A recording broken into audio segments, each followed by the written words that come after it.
저희와 함께 음식 잡수실 때에 떡을 가지사 축사하시고 떼어 저희에게 주심에 저희 눈이 밝아져 그인 줄 알아보더니 예수는 저희에게 보이지 아니하시는지라.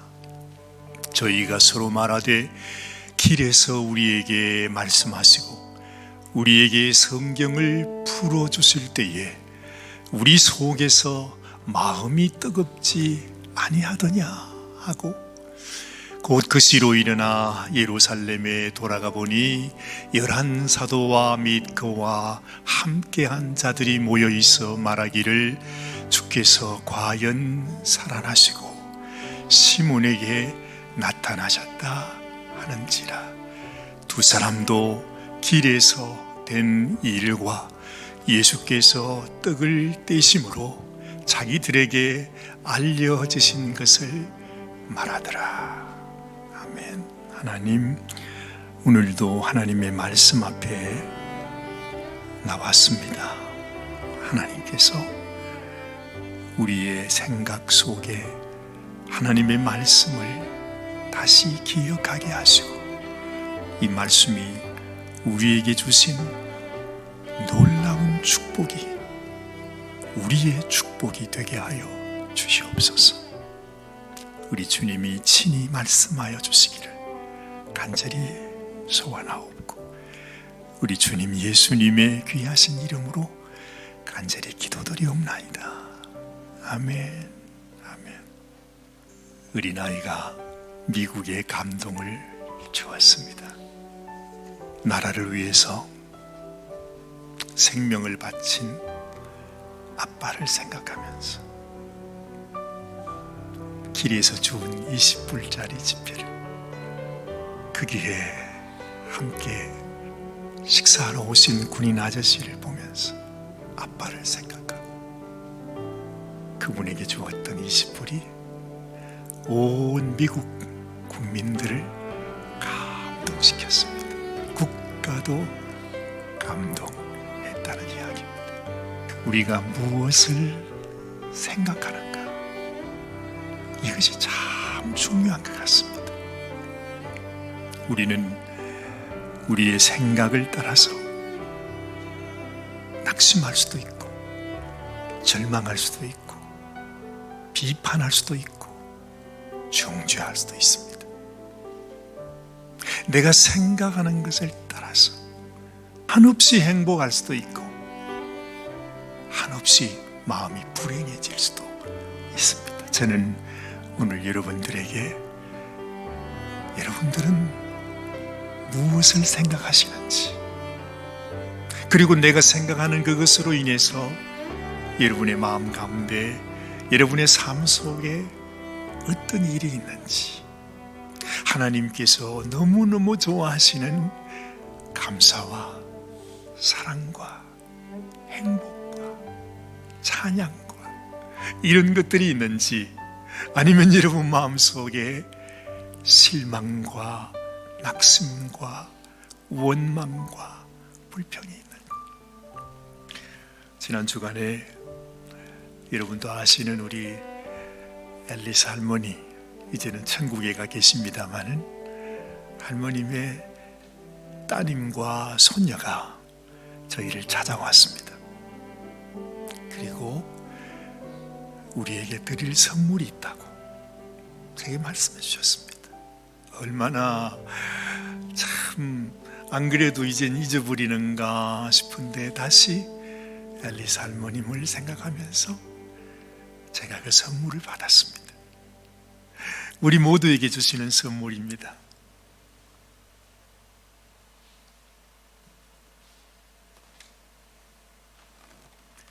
잘 보이시나요? 이게 뭐지요? 이게 무슨 그림일까요? 이 그림이 바로 오늘 읽은 이 본문 말씀, 이 본문 말씀을 하고 계시는 예수님의 그림이죠. 엠마오로 가는 두 제자에게 예수님이 나타나셔서 너희가 왜 그리 낙심하고 있느냐? 왜 그렇게 탄식하고 있느냐? 도대체 왜 그렇게 너희가 절망하고 있느냐? 그러시면서 우리 주님께서 그 두 제자의 마음을 주님께서 이렇게 새롭게 바꾸어 주십니다. 때로 저도 이제 60년이 넘는 세월을 지나서 이제 삶을 돌아볼 때가 있잖아요. 그러면 분명히 내 삶 속에 희로애락이 있었는데 때로는 기쁠 때도 있고 슬플 때도 있고, 그렇죠? 그런 삶을 살았는데 이상하게 돌아보면 괜히 마음이 슬퍼지는 거 있잖아요. 그래서 옛날에 어르신들이 인생이 참 허망하다 그런 말씀하면 고개는 끄덕끄덕하지만 정말로 그 말이 무슨 뜻인지 잘 몰랐어요. 근데 저도 이제 이렇게 늙어가 보니까 인생이 그 모든 삶을 돌아보니까 다 슬픔으로 다가와요. 여러분이 잘 아시는 우리 모세가 유일하게 시편 성경에서 모세가 한 고백이 여기 있어요. 한번 같이 읽어볼까요? 시편 90편 10절 말씀. 우리의 년수가 70이요 강건하면 80이라도 그 연수의 자랑은 수고와 슬픔뿐이요 신속히 가니 우리가 날아가느니이다. 그래요. 참 신기하지요. 모세는 지금부터 4,000년 전의 인물이셨습니다. 4,000년 이후에 저는 살고 있습니다. 그런데 어떻게 이렇게 마음이 같을까? 모세의 마음이랑 지금 저의 마음이랑 너무너무 똑같은 거예요. 그래서 여러분, 성경은 말하지요. 모세가 우리에게 전한, 그리고 다른 모든 선지자들이 우리들에게 전해주는 그 말씀은 한번 따라 하십시다. 예수님을 증거하는 것이다. 예수님을 증거하는 것이다. 수많은 구약의 모든 율법의 말씀, 선지자들의 모든 말씀이 누구를 증거한다고요? 예수님을 증거하고 있어요. 너희가 주님께 나가야 된다. 주의 말씀을 들어야 된다. 주님이 너희에게 소망을 주신다. 주님이 너희를 위하여 예비하신 하늘의 처소를 너희가 바라봐야 한다. 그 말씀을 하고 있는 거예요. 이 모세가 우리 인생이 다 수고와 슬픔뿐이라, 그냥 날아가는 것이라 이렇게 말하는 것은, 그렇기 때문에 이 세상에 미련 두고 살지 말고 이 세상 일에 일비일비하며 그렇게 살지 말고 주님을 바라보라. 주님의 말씀을 들어라. 주님이 너희를 위하여 예비하신 그 소망이 너희의 소망이 되도록 하라. 그렇게 말씀하고 있는 것입니다. 그래서 여러분, 그 증거를 따라서 정말로 예수님이 이 세상에 오셨지 않아요? 그렇죠? 정말 주님은 달랐어요.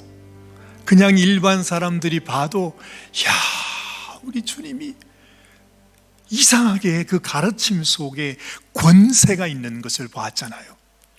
그의 가르침도, 그가 행하는 일도 모든 것이 무언가 달랐어. 다른 대제사장들이나 무슨 율법학자들이나 바리새인들하고는 달랐다는 것입니다.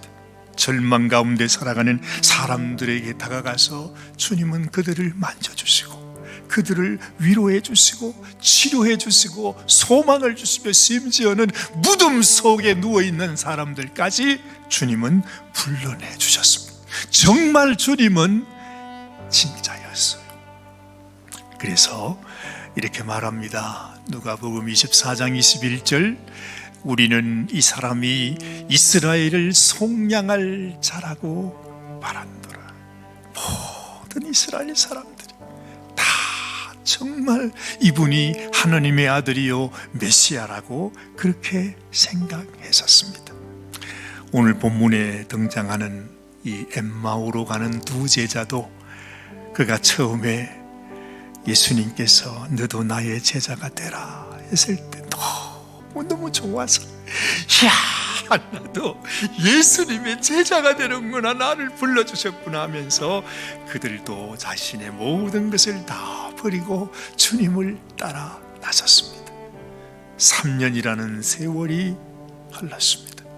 이제는 무언가 큰 일이 일어날 것 같았어요. 주님이 예루살렘 성으로 들어갈 때에 수없이 헤아릴 수 없는 많은 사람들이 다 그 종려나무 가지를 가지고 와서 다윗의 자손 예수 호산나 하면서 환호할 때 정말로 큰 일이 일어날 줄 알았는데 세상에 그러고 있다가 며칠 뒤에 예수님은 그야말로 하루아침에 십자가에 죽임을 당하고 만 것입니다. 마치 한밤에 꿈을 꾸다가 깨어난 것 같았겠죠. 이 제자는 말이죠. 마치 머리를 망치로 한 대 얻어맞은 것 같은 그런 마음이었을 것입니다. 아니 며칠 전까지만 해도 우리와 함께 같이 가고 있었는데 갑자기 이분이 십자가에 매달려서 죽음으로 발견된 것입니다. 사실 우리가 읽은 이 본문의 말씀은 여기서 시작됩니다. 이 제자들이 너무나 충격에 빠져서 예루살렘을 떠나서 이제는 자신들이 살던 곳으로 다시 돌아가고 있었죠. 얼마나 낙심했겠습니까? 정말로 좋은 일이 있을 줄 알았는데 너무너무 낙심한 채로 푸념을 하면서 그렇게 가고 있었을 것입니다. 근데 그때에 이 이상한 사람이 갑자기 자기들에게 오더니 도대체 왜 그렇게 낙심하고 있냐고, 무슨 그런 슬픈 일이 있냐고, 도대체 무슨 일이냐고. 이 제자들이 보니까 말이죠, 세상에 한심한 사람이라, 아니 그 일을 당신이 모르고 있었단 말이요. 그러면서 이 제자들이 있었던 일을 설명하기 시작합니다. 예수라는 사람이 있었는데 그분이 어떤 일을 행했으며 무슨 말씀을 가르쳤으며 그분이 어떤 일을 했다가 그분이 예루살렘으로 왔는데 그분이 이렇게 십자가에 못 박혀 죽었는데 세상에 어떤 여자들이 하는 말이 세상에 그 예수가 살아났다고, 무덤에 시신이 없다고, 그런 말까지 지금 하고 있다고. 그러면서 이 제자들은 탄식에 빠져가지고서 그 얘기를 하는 것입니다. 그런데요, 여러분, 우리가 여기서 가만히 주목해 볼 것이 있어요. 그들이 지금 이 얘기를 하면서 예수님을 생각하면서 예수님이 어떻게 왔고 예수님이 와서 무슨 말씀을 했으며 예수님이 어떤 일을 행하였으며 예수님께서 어떤 기적을 베푸셨는가, 그 모든 것을 다시 생각하면서 다시 기억하면서 다시 말해주고 있는 것입니다. 그렇죠?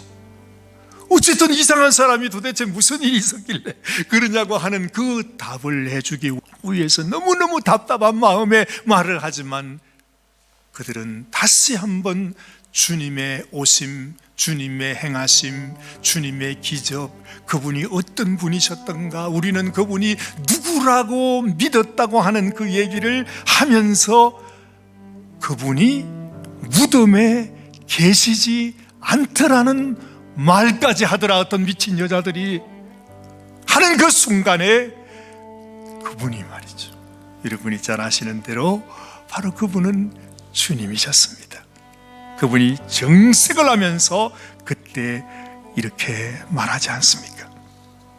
자, 25절 26절 말씀 우리 같이 한번 읽으십시다. 이르시되 미련하고 선지자들이 말한 모든 것을 마음에 더디 믿는 자들이여, 그리스도가 이런 고난을 받고 자기의 영광에 들어가야 할 것이 아니냐 하시고 그래요. 이게 무슨 말이죠? 아니, 지금 너희들이 말하는 것이 사실이라면 정말로 그분이 이 땅에 와서 그런 일을 당하시고 그런 고초를 당하시고 죽으셨다가 무덤에서 살아난 것이 사실이라면 그것은 절망할 일이 아니지 않느냐.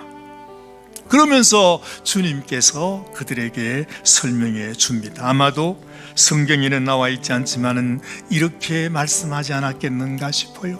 너희가 창세기의 얘기를 알지 않느냐? 뱀의 머리를 상하게 할 여자의 후손, 그가 그 발꿈치를 상하게 할 것이라고 성경이 기록되지 않았느냐? 그것은 바로 그 예수님이 이 땅에 와서 마귀에게 고난을 받을 것이라고 하는 말씀이다. 너희가 출애굽기에 6월절 어린 양을 알지 않느냐? 6월절에 죽는 그 어린 양, 그 어린 양으로 인해서 너희들이 구원을 받듯이 바로 그 예수님이 하나님께서 보내신 어린 양으로 죽어야만 너희가 구원함을 받는 것이 아니냐 하면서 주님은 말씀하십니다. 그 다음에 너희들은 민수기의 놋뱀을 기억하느냐? 모세가 광야에서 뱀을 든 것 같이 인자도 들려야 하리라고 말씀, 그 말씀을 기억하지 않느냐? 그 놋뱀이 들린 것처럼 예수님이 십자가에 들려 못 박혀 죽음으로 말미암아 너희가 구원받게 된다는 이 사실을, 이 선지자의 말씀을 너희가 아직까지 알지 못하느냐? 이사야 53장의 고난받는 종에 대해서 너희는 너무나 잘 알지 않느냐? 그가 찔림은 우리의 허물 때문이요 그가 상함은 우리의 죄악 때문이라고 도살장에 끌려가는 어린 양처럼 잠잠했던 바로 그분이 바로 십자가에 달린 예수님이 아니냐고. 아마 예수님께서 구약에 있는 모든 말씀이 다 예수님을 얘기하는 말씀인 것을 우리 주님께서 설명하는 것입니다. 오늘 여러분이 본 이 그림, 이 그림에 우리 주님께서 손을 들고서 너희들이 그것을 기억하지 못하느냐고. 놋뱀이 들려야 한다는 것, 어린 양이 죽어야 한다는 것, 너희를 위하여 여자의 후손이 십자가에서 팔꿈치 해를 받게 될 것이라는 것, 너희가 왜 이 말씀을 알지 못하느냐? 주님이 설명을 쫙 해주는 것입니다. 그들이 정말로 그들의 마음속에 이렇게 말씀하죠. 저희가 서로 말하되 길에서 우리에게 말씀하시고 우리에게 성경을 풀어주실 때에 우리 속에서 마음이 뜨겁지 아니하더냐? 그들이 생각하는 것입니다. 그 생각을 통해서, 그들이 기억한 말씀을 통해서, 그 말씀을 풀어주시는 주님의 말씀을 다시 생각함을 통해서 그들의 마음 속에 무언가 그러네 하면서 그들의 마음 속에 그들의 눈이 뜨여지기 시작하는 것이죠. 그들이 예수님을 다시 초청했습니다. 예수님은 그냥 지나가려고 하고 그들은 목적지에 다다랐는데 우리와 함께 식사라도 하고 가십시오. 우리에게 말씀을 좀 더 전해 주십시오. 아마 붙들었겠지요. 그러면서 예수님과 함께 식탁에 앉았습니다. 그리고 그분께서 떡을 나누어 축사하시면서 나눠줍니다. 그때에 어떻게 됐어요? 그들의 눈이 떠진 것입니다. 주님이시구나 하면서 그 순간 어떻게 됩니까? 예수님이 사라져버렸어. 야, 바로 앞에서 같이 식사를 하시던 주님께서 그들이 깨닫는 그 순간 주님이 사라지셨어. 여러분, 육신의 눈으로 주님을 보는 것, 그보다도 더 소중한 것이 뭐죠? 우리가 영의 눈으로, 마음의 눈으로 주님을 볼 수 있는 것입니다. 그래서 우리 주님께서 네가 봄으로 믿느냐, 보지 않고 믿는 자가 복되다 말하는 것이죠. 여러분, 우리의 심령 속에 지금도 우리의 마음에는 그럴지 몰라요. 예수님, 내게 좀 보여줘 보세요. 그러면 내가 확실히 믿지요. 그러나 내 마음속에, 여러분, 우리가 하나님의 말씀을 다시 기억하고 하나님의 말씀을 다시 묵상하고 하나님께서 어떻게 이 말씀을 나에게 주셨는가를 생각하면 그렇구나. 그래서 주님이 십자가에 달리셨구나. 그래서 주님이 고초를 당하셨구나. 그래서 주님이 살아나셨구나. 그렇게 눈이 떠질 때가 있다는 것입니다. 저도 벌써 40년 전입니다. 전혀 주님을 알지 못하고 있었습니다. 그냥 친구가 좋아서, 교회 가면 재미있다고 그래서 그렇게 교회를 갔습니다. 그러다가 조금씩 세월이 지나면서 한 1년 정도 됐을까요? 그때에 이 말씀을 대하면서, 말씀을 공부하면서, 말씀을 묵상하면서 그냥 예수가 십자가에 죽었대 하는 그것에서 더 깊이 들어가서 주님이 나를 위하여 십자가에 죽으셨다는 그 말씀이 진짜로 내 마음속에 이렇게 들어오는 거 있잖아요. 그전에는 전혀 몰랐습니다. 수없이 말을 들어도 그저 그런가 보다 했습니다. 저하고 별 상관이 없었어요. 그냥 교회가 좋았습니다. 그냥 예수라는 분이 좋아 보였습니다. 그런데 어느 날 그분이 나를 위해 죽으셨어. 그분이 나를 위해 생명을 주셨어. 그것이 내 마음속에 그냥 이렇게 다가오는 것입니다. 그러더니 내 마음속에 정말 하나님의 아들이신 그분이 나를 위하여 생명을 주셨다면 나도 그분을 위하여 나의 생명 주님께 드려야 되겠다. 그 마음이 들어온 것입니다. 그러고는 지금까지 40년 그저 그 주님을 생각하니까 교회가 좋습니다. 성도들이 좋습니다. 주님 안에 사는 것이 좋습니다. 이렇게 하나님 주신 말씀을 나누는 것이 좋습니다. 40년 동안 오직 그것 한 가지만 하면서 지내왔습니다. 그래서 저는 사실은 말씀을 빼면 아무것도 할 줄 아는 것이 없습니다. 어디 가서 직장 생활도 어디 가서 그 무엇도 해본 적이 없으니까요. 오직 한 것은 이렇게 하나님 말씀 나누는 것밖에는 하지 못했어요.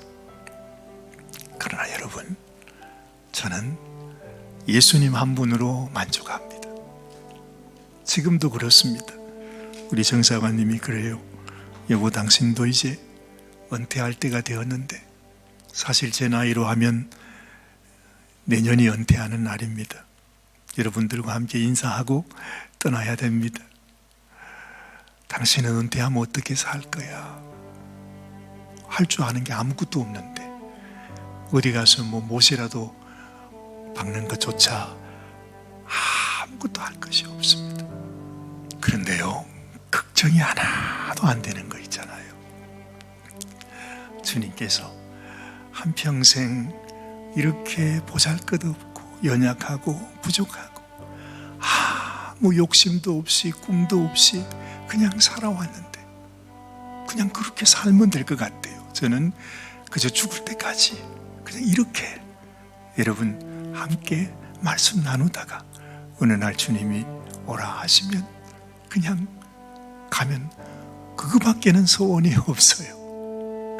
에마오의 두 제자가 염려와 근심, 지금부터는 내가 어떻게 살고 그러면서 가다가 주님을 만난 이후에 주님께서 이렇게 이 성경대로 말씀대로 오셔서 나를 위해 죽으시고 나를 구원하시기 위하여 주님이 살아나셨구나 하는 사실을 알고 난 이후에 엠마오로 가던 그 제자가 그 밤중에 말입니다, 다시 길을 돌이켜서 예루살렘으로 돌아갑니다. 그러면서 예루살렘에 있는 제자한테 자기들도 전하잖아요. 내가 주님을 만났다고. 주님께서. 그랬더니 거기 갔더니 베드로도 자기도 주님을 만났다고 얘기를 하네요. 여러분, 이 세상의 가장 큰 기쁨은 이렇게 우리가 하나님의 말씀 안에서 주님이 우리를 위해서 주신 놀라운 이 축복의 말씀을 나누면서 사는 것이 가장 귀한 복입니다. 이 세상에 여러 가지 많은 복들도 있지만, 그죠? 세상에 물질의 복도 있고 건강의 복도 있고 자녀의 복도 있고 온갖 세상 복들이 많지만은 그 모든 복들 중에 가장 으뜸되는 최고의 복은 하나님의 말씀과 복음을 위해서 우리 주님이 우리를 위하여 생명 주시고 우리를 위하여 죽으셨다가 다시 사셨다고 하는 이 복음 전하는 이 복, 그것이야말로 가장 큰 복인 것을 알기 때문에 저는 아무런 염려도 하지 않습니다. 여러분, 이 어린 아기가 아빠를 기억하면서, 아빠를 생각하면서 길에서 주운 20불짜리를 다른 군인 아저씨한테 주었다는 이것이 너무 감동이 되어서 세상의 미국 국민들이 수백만 불을 모아서 이 아이에게 주라고 보내줬다고 그러잖아요. 미국의 대통령이 이 아이를 불러가지고 최고의 군명의 훈장을 아이에게 걸어줬다고 하지 않겠습니까? 우리 하나님은 어떨까요? 여러분, 이 세상에 온갖 일들 많지요. 이 세상에서도 걱정, 근심 많습니다. 교회에 와서 주의 일을 하다가도 내 마음속에 넘어지고 쓰러지고 원망이 생기고 불평이 생기고 실망이 되고 낙심이 될 때도 많이 있어요. 그러나 우리의 생각을 바꾸어서 내가 지금 바라봐야 할 것, 내가 생각하는 것은 날 위해 이렇게 생명 주시고 나를 위해 그 고초를 당하시고 나를 위해서 부활하신 그 주님, 그 주님을 바라보는 것, 그 믿음 안에 사는 것, 이것이 얼마나 소중한지. 저는 엘리사 할머님께서 주신 이 그림을 제가 여러분이 친교실로 들어가는 그 입구 오른쪽에다가 그래야 되겠다 해서 거기에 못을 박아놨습니다. 예배 마치면 제가 거기에다가 그을 것입니다. 여러분, 늘 교회에서 오실 때마다 주님도 그 제자들에게 떡을 떼어주면서 주님의 모습을 보이셨던 것처럼 이 교회를 오는 모든 성도들도 바로 그곳에서 우리 엠마오의 제자들을 만나주신 그 주님을 여러분들도 같이 만나면서 떡을 뗄 때마다, 식사하실 때마다 주님은 나와 함께 나에게 보이시기를 원하시고 너의 삶 속에서 나의 주님으로 역사하시기를 원하시는 그 주님 꼭 만나시게 되기를 간절히 소원하는 마음으로 이렇게 말씀을 나눴습니다. 기도하십시다. 하나님, 우리가 무엇을 생각하느냐에 따라서 슬픔 속에, 원망 속에, 낙심 속에 불행해질 수도 있지만, 그러나 우리가 주님을 생각할 때에 이 세상 염려도, 근심도, 걱정도, 이 세상 고난도, 시련도, 문제도, 어떤 병마도, 사망의 권세까지도 아무 문제가 되지 않는 놀라운 은혜를 경험하게 됩니다. 하나님, 우리들에게도 이런 귀한 축복, 이런 은혜, 이런 경험을 하게 하여 주시옵소서. 우리 성도들이 험한 세상 살아갈 때에 정말 주님께서 우리를 위하여 죽으신 것이 실망과 낙심의 제목이 아니라 나를 위하여, 나를 축복하기 위하여, 나를 더 행복하게 하기 위하여, 나를 이 세상의 모든 염려 근심에서, 모든 세상의 저주에서 우리를 건져 내시기 위함이라는 사실을 다시 한번 기억하면서 우리 주님 앞에 기쁨으로 주의 주신 사명을 따라 살아가는 성도들이 되게 하여 주시옵소서. 우리 주님, 예수님의 귀하신 이름 받들어 간절히 기도드리옵나이다. 아멘, 아멘.